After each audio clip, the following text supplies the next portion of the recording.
31 अक्टूबर 2018 को हमारे देश के प्रधानमंत्री स्टैचू ऑफ यूनिटी जो कि गुजरात में बेसिकली है उसका इनॉग्रेशन करते हैं, यानी उद्घाटन करते हैं।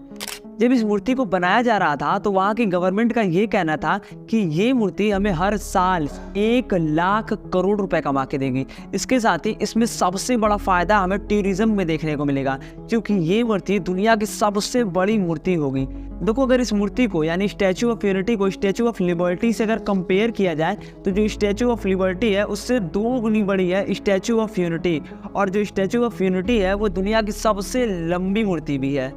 तो इस वीडियो में हम यही जानेंगे कि सरकार ने 3000 करोड़ लगाकर बेसिकली इसमें 3000 करोड़ रुपए लगे थे, और क्या 3000 करोड़ सरकार ने जब इसमें लगाए थे तो वो क्या पैसा उसमें से कभी निकल पाएगा, या फिर ये एक फेल्ड प्रोजेक्ट है। तो वीडियो को स्किप बिल्कुल भी मत करना, क्योंकि इस वीडियो में बहुत ही मज़ा आने वाला है।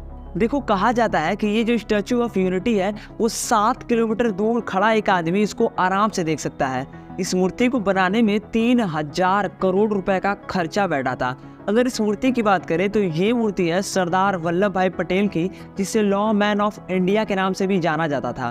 अगर बात करें इस मूर्ति की मजबूती की तो ये अप्रॉक्स 180 किलोमीटर प्रति घंटे के स्पीड से चल रही हवा को झेल सकता है, और 6.5 मैग्नीट्यूड जितना स्ट्रॉन्ग भूकंप भी झेल सकता है। देखो, अगर इस मूर्ति को यानी स्टैचू ऑफ यूनिटी को कंपेयर करें चाइना में स्टैचू ऑफ बुद्धा को, तो जो बुद्ध भगवान की मूर्ति है उससे सिर्फ 55 मिलियन में ही बनाकर तैयार कर दिया गया था, और जो स्टैचू ऑफ यूनिटी है उसमें 3000 करोड़ लगे थे। यानी स्टैचू ऑफ बुद्धा से 10 गुना ज़्यादा पैसा स्टैचू ऑफ यूनिटी में खर्च किए गई थी। इसके साथ ही इसको बनाने वाली जो कंपनी थी वो भी चाइना की ही थी। चाइना के वर्कर्स ने और इंडियन वर्कर्स ने मिलकर ये स्टैचू ऑफ यूनिटी को बनाया था। देखो, जब ये मूर्ति बनकर तैयार हुई थी, अगर उसके पहले साल का डेटा देखा जाए तो एक साल में करीब 27 लाख टूरिस्ट इस मूर्ति को देखने आए थे, और उनसे करीब 80 करोड़ रुपए ये मूर्ति कमा कर दी थी सरकार को। लेकिन आज 5 साल बीत चुके हैं, आज है 2024, लेकिन आज के टाइम ये मूर्ति सिर्फ 400 करोड़ का एक कलेक्शन कर पाई है। बट एक बात मैं आपको बता दूं कि जिस हिसाब से ये मूर्ति रेवेन्यू जनरेट कर रही है उस हिसाब से इस मूर्ति को 40 साल का वक्त लग जाएगा 3000 करोड़ कमाने में। तो देखो, सीधी सी बात यही है कि ये एक फेल्ड प्रोजेक्ट है। अगर तुम जरा सोचो कि ये जो 3000 करोड़ थे वो सरकार किसी बैंक में डलवा कर उसमें FD करवा देती तो आज ब्याज के पैसे से ही ऐसी मूर्ति बनकर खड़ी हो जाती। देखो, जब ये मूर्ति नहीं बनी थी तो सरकार का ये कहना था कि ये मूर्ति हर साल 1 लाख करोड़ का बिजनेस करेगी।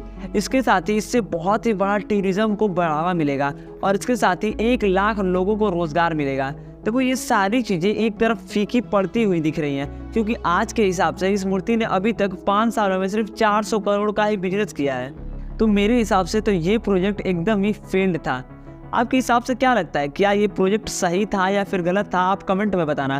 तो इसके साथ ही इसके बगल में एक डायनो पार्क भी बनवाया गया था, और ये पार्क बनवाया गया था अप्रॉक्स 2 करोड़ की लागत से, जिसको 1 हफ्ते भी नहीं हुए जिसमें डायनासोर की मूर्ति रखी, और 1 हफ्ते में ही वो मूर्ति इधर की उधर हो गई। बेसिकली 2 करोड़ तो उधर नुकसान हो गए। देखो, 3000 करोड़ और 2 करोड़ में बड़ा ही फर्क होता है। खैर, आपको होप करता हूँ वीडियो पसंद आई होगी। अगर वीडियो आपको पसंद आई है वीडियो लाइक कर देना और चैनल को सब्सक्राइब कर देना। मिलते हैं अगले वीडियो में। Thank you.